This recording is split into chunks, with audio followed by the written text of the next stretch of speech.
sétimo ano, tudo bem com vocês? Eu sou Viviane Santos e esse é o meu sinal.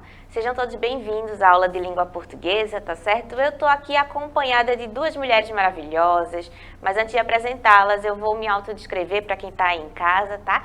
Eu sou uma mulher negra de cabelos escuros, lisos, curtos, tenho olhos escuros, uso óculos arredondados, estou em pé diante da câmera aqui e hoje eu visto uma calça jeans e uma blusa laranja. Tá certo? Me acompanhando na aula de hoje, eu tenho a nossa querida intérprete de Libras, Késia. Seja muito bem-vinda, Késia, linda. E fazendo o chat, a comunicação com vocês aí de casa, eu tenho a professora Adriana Maria. Vamos dar um oi para ela? Olá, pessoal, tudo bem? Estou aqui, também vou me autodescrever. Eu visto blusa laranja, calça jeans, uso óculos, tenho cor parda. Uso cabelo preso no momento, estou sentada por trás de um computador. E é sempre uma alegria estar aqui com vocês, com a professora Viviane, interagindo na aula com vocês. Vamos juntos nessa? Isso, vamos juntos. Deixem o seu comentário aí no chat para que a gente possa conversar durante a aula, tá certo? A nossa aula de hoje é sobre notícia e entrevista e como esses dois gêneros textuais se conversam, né, e criam laços aí, como é que eles podem se relacionar, quais os pontos em comum, quais os pontos diferentes que eles têm, que eles possuem. Simbora? Então vamos começar a aula de hoje, ó. A notícia, como a gente sabe, é um gênero textual voltado para a informação da população. Ela condensa os fatos de forma organizada para que o leitor, ao ler, entenda objetivamente aquilo que foi contado. A gente já vem conversando sobre a notícia há um tempo e a gente sabe que a notícia é aquele gênero textual que circula no nosso dia a dia, né? Ele está no jornal, ele está na TV, ele está no rádio, ele está no podcast e tudo isso a gente escuta e consome todos os dias, de vez em quando, durante a tarde, durante a noite. E esse gênero textual, ele busca sempre passar de forma objetiva aquilo que aconteceu na nossa cidade, na nossa rua, com o nosso povo. Às vezes até em povos bastante distantes, né? Do outro lado do mundo, a gente consegue ficar sabendo o que aconteceu lá também. Então a notícia é esse gênero muito importante diariamente e ele faz com que a gente fique informado sobre o que está acontecendo em todos os lugares do mundo, mas especialmente na nossa comunidade, aqueles assuntos que são tema relevante para a gente mais proximamente, tá certo? A notícia, ela não permite múltiplas interpretações, a gente já sabe disso. Por se tratar de noticiar um fato, eu preciso que esse fato chegue ao meu leitor de forma muito coesa e de forma muito simples, muito objetiva. Eu não posso ler uma notícia, Késia lê a mesma notícia, Adriana lê a mesma notícia e a gente entender coisas distintas dela. Isso não pode acontecer. Então, eu preciso que a leitura de todos os leitores que consomem a notícia sejam a mesma, tenham a mesma interpretação, tá? Então, ela utiliza uma linguagem formal, objetiva e denotativa. A linguagem denotativa, como a gente bem sabe, é aquela linguagem voltada para o real, para o sentido literal das palavras, ao contrário da linguagem conotativa, que é aquela linguagem figurada, que vai utilizar figuras de linguagem, que vai utilizar metáfora, que vai utilizar outras formas de trabalhar com a linguagem, que não são aquelas dicionarizada, né? Não é o sentido original da palavra, mas são adaptações, sentidos outros, múltiplos sentidos, beleza? Vamos continuar. Agora, para a gente entender aí o exemplo do gênero notícia em si, a gente vai ler juntos uma notícia sobre uma autora de livros infantis, muito conhecida, muito lida no Brasil, chamada Ana Maria Machado, e entender o que é que a gente pode tirar de informação dessa notícia, tá? Não necessariamente da Ana Maria Machado em si, mas da notícia vinculada do gênero, tá? Eu trouxe aí a entrevista, o título da matéria é Entrevista com Ana Maria Machado. Perceba que é uma notícia, mas ao mesmo tempo é uma notícia que referencia uma entrevista que foi feita com ela. Então a gente tem no subtítulo, ó, uma das maiores autoras de infantos juvenis do Brasil fala da importância da escola na formação das futuras gerações de leitores.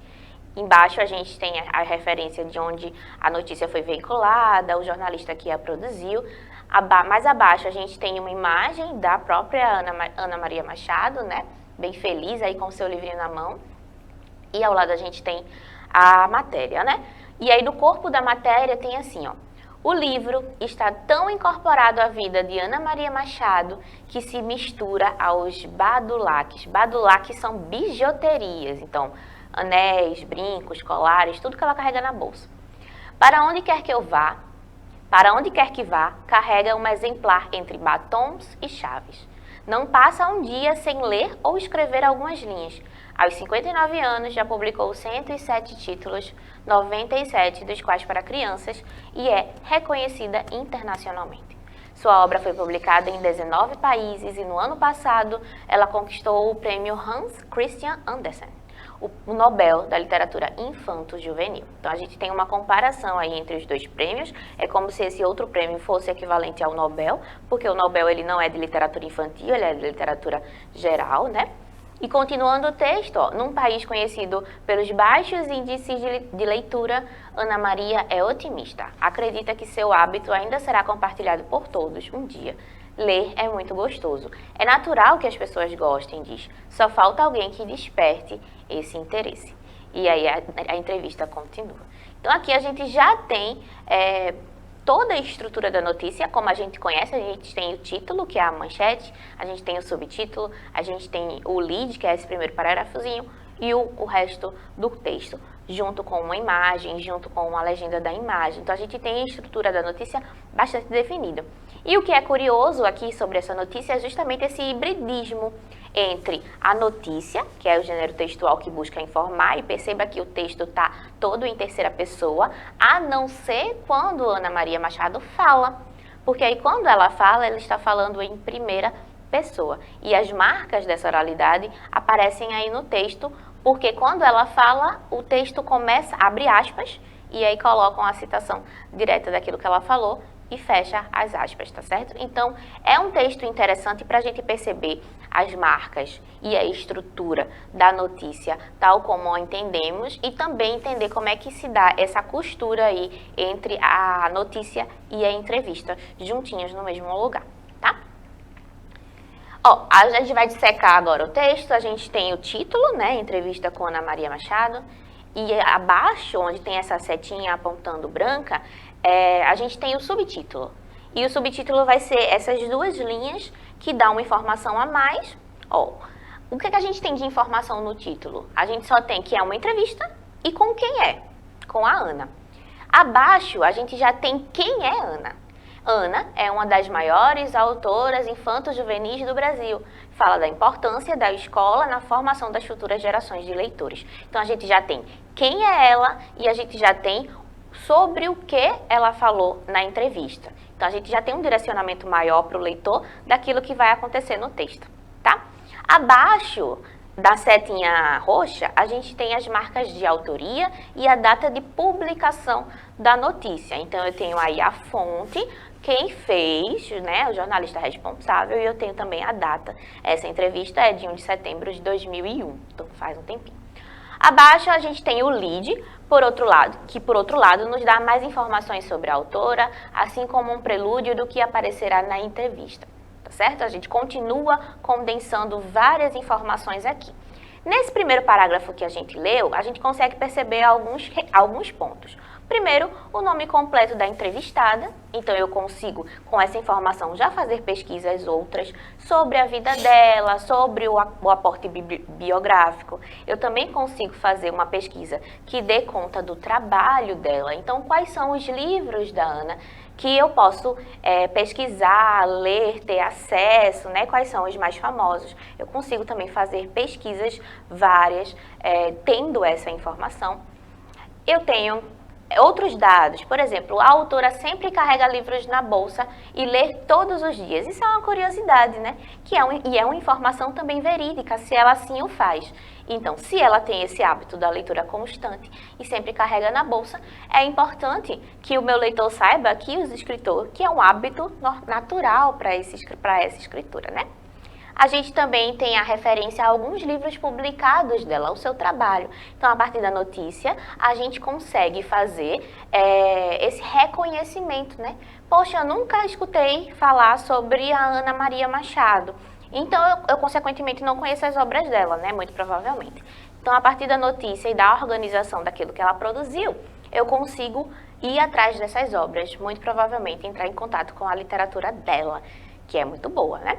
E a gente também tem informação do prêmio que ela recebeu, o prêmio do nome difícil lá, Hans Anderson alguma coisa, que é comparado ao prêmio Nobel. E a gente tem essa analogia interessante, que é para mostrar o grau de importância desse prêmio, sendo comparado ao Nobel, que é um prêmio mais famoso, vamos dizer assim, né? Mais gente conhece o Nobel, mas esse outro prêmio que ela recebeu é tão importante quanto para a literatura infanto-juvenil, certo?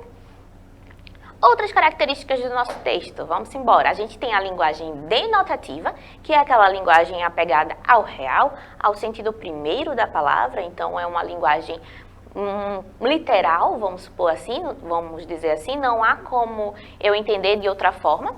Por exemplo, se eu digo que ela ganhou um prêmio, ela ganhou um prêmio. Essa informação, ela não é uma metáfora. Eu não estou querendo fazer uma analogia a ela fazer outra coisa. Estou dizendo que é literalmente isso. Ela ganhou um prêmio por sua literatura. Então, consequentemente, ela é uma autora premiada. A gente tem orações curtas e objetivas, ou seja, frases curtas. Porque a notícia, como ela precisa manter a objetividade, a minha leitura ela não pode ser muito longa, senão o leitor perde o fôlego. Ele vai perdendo o fôlego e as informações podem se tornar confusas e misturadas, tá certo? Respeito à linguagem formal, isso é muito importante num texto jornalístico. Eu preciso fazer com que o texto ele se permita ser dentro da linguagem formal. Isso significa que eu vou obedecer estruturas gramaticais. Isso significa que eu vou tentar respeitar o significado primeiro das palavras. Então, eu não vou tentar inventar demais, né? Eu vou respeitar a gramática especialmente, tá? Eu tenho uma ausência de gírias, vícios e vícios de linguagem. Isso é muito relativo. A gente não costuma colocar isso nas notícias, claro, mas as notícias elas são normalmente escritas em terceira pessoa. Por isso há esse trabalho com o texto. Na entrevista, quando eu vou permitir que a pessoa entrevistada fale por si em primeira pessoa, é possível sim que escape uma gíria, é possível sim que escape um vício de linguagem, um subir para cima, um descer para baixo, que é comum da fala, da oralidade. Muita gente fala assim. Então, quando a gente tem a reprodução exata da oralidade, é possível que algum vício de linguagem ou alguma gíria apareça no texto como forma de marcar a autenticidade daquilo que foi transcrito. Na entrevista tem muito disso, tá? Na notícia, por outro lado, se ela é uma notícia que não tem nenhuma entrevista, não tem nenhum depoimento, isso não vai acontecer. Referências provenientes de pesquisa. Nesse caso específico, como é uma notícia sobre uma entrevista, então o jornalista ele teve mais tempo de buscar fontes de referência. Então ele buscou os trabalhos da Ana, ele buscou as suas referências e por isso ele pode colocar com mais facilidade, tá? A gente tem uma analogia coerente entre os dois prêmios para que o público entenda a importância. E agora que a gente já leu a notícia sobre ela, a gente vai assistir a uma entrevista cedida pela Ana Maria Machado e a gente vai entender como é que ela se relaciona com os ilustradores dos seus livros, porque ela é uma autora infanto-juvenil, então seus livros têm muitas ilustrações que ajudam as crianças a imergirem, né, na história, tá certo? A gente vai assistir a entrevista, na volta a gente conversa. Como é que funciona essa sua relação com o ilustrador? É muito variável. Depende do livro, depende da editora, depende do momento da minha carreira. No começo, nos primeiros anos, raramente um editor me informava qual ia ser o ilustrador. Ele escolhia e eu via aquilo pronto, né? Que não era só comigo, era com todos. Depois, foi havendo um profissionalismo, um amadurecimento maior do mercado editorial brasileiro nessa área. E eu passei a ser, eu e os outros autores, passamos a ser consultadas. Às vezes havia assim 3 ou 2 ilustradores diferentes fazendo um primeiro teste de ver como estava, ou então o editor mandava uma amostra daquele trabalho, de um trabalho já anterior feito para outro autor, etc. E em alguns casos a gente trabalhou muito junto mesmo. Quer dizer, eu posso mostrar, por exemplo, alguns desses, por coincidência, os dois que eu pensei em mostrar aqui. Deixa eu mostrar aqui. É. Ó, pode Os falar. dois, tanto o Mico Maneco como Menina Bonita do Laço de Fita, são ilustrados pelo Cláudio. E o Mico Maneco, o Cláudio e eu trabalhamos juntos. À medida que eu fui fazendo o texto, eu queria, é um livro para alfabetização, então eu queria que a ilustração ajudasse a alfabetizar. O Cláudio tinha trabalhado com Paulo Freire na Guiné e coisa, então ele tinha muita vivência da importância da imagem para isso, então nós fizemos juntos. Já no Menina Bonita do Laço de Fita, que eu tenho aqui também ilustrado pelo Cláudio. Olha as imagens. Aí conta tudo o que aconteceu, né? Só as imagens.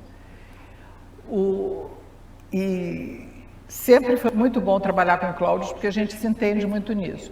O Menina Bonita do Laço de Fita, essa já é uma edição nova em outra editora, e aí viemos com o Cláudio. Mas originalmente eu tinha feito numa primeira editora com o Walter Ono.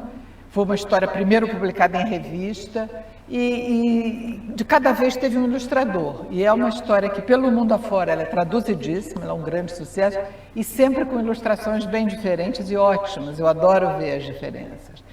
Aqui esse juvenil que eu mostrei, Ele tem ilustrações também? ele tem ilustrações, ele tem um projeto gráfico muito bonito e algumas ilustrações.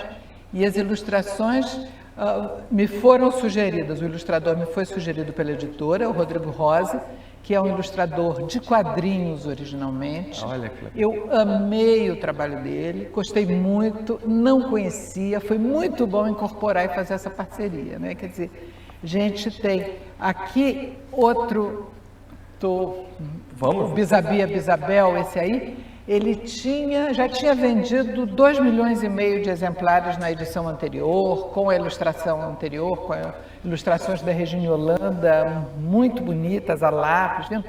Quando a editora resolveu fazer uma nova edição a cores e tudo, eu sugeri a Mariana Newlands.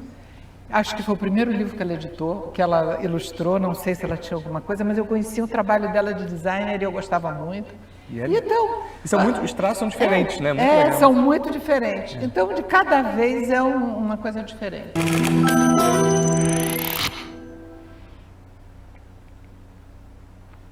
É isso, gente. Tá vendo como a entrevista ela é muito mais livre, né? A partir do momento em que o entrevistador faz a pergunta, qual era a sua relação, né, com os ilustradores dos seus livros, a entrevistada, que nesse caso é a Ana, ela começa a fluir, né? Ela começa a responder de forma muito orgânica, de forma muito fluida, de acordo com a vivência dela.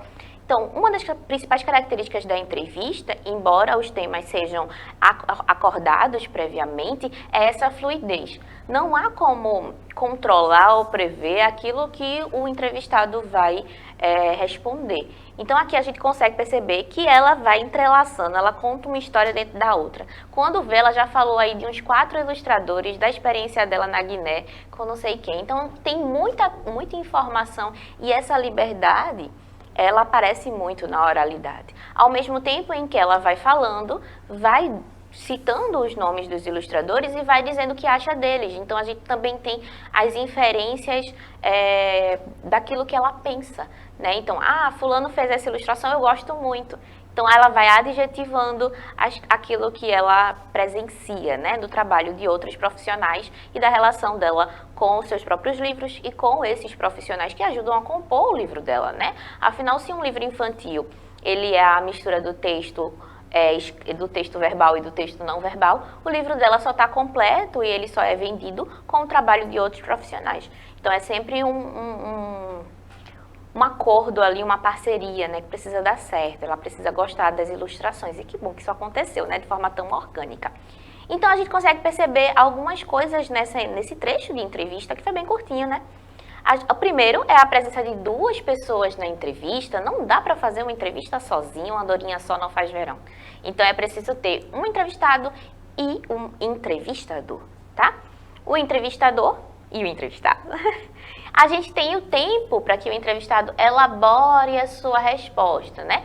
Na notícia escrita, a gente tem um texto corrido. O tempo da leitura desse texto é dado pelo leitor, que faz a sua leitura ao bel prazer. Na entrevista, a gente tem um tempo de resposta que é produzido pelo entrevistado. Então, se ela quisesse ali ficar 15 minutos falando sobre os ilustradores dos livros dela, muito provavelmente ela poderia. Se ela quisesse resumir tudo em uma frase dizendo foram todos bons, gosto de todos, ela também poderia tê-lo feito. Então, essa liberdade de argumentação é muito do entrevistado. Claro que o entrevistador ele vai conduzindo ali, né? Ele vai tentando puxar mais informações da pessoa se ela for muito sucinta, se ela for muito calada. Então, é papel do entrevistador também ditar o tom da entrevista e o que ele consegue ali arrancar, né? O que ele consegue entender e tirar da pessoa. A gente tem um registro do depoimento do entrevistado sobre um tema específico, o trabalho do ilustrador nos seus livros.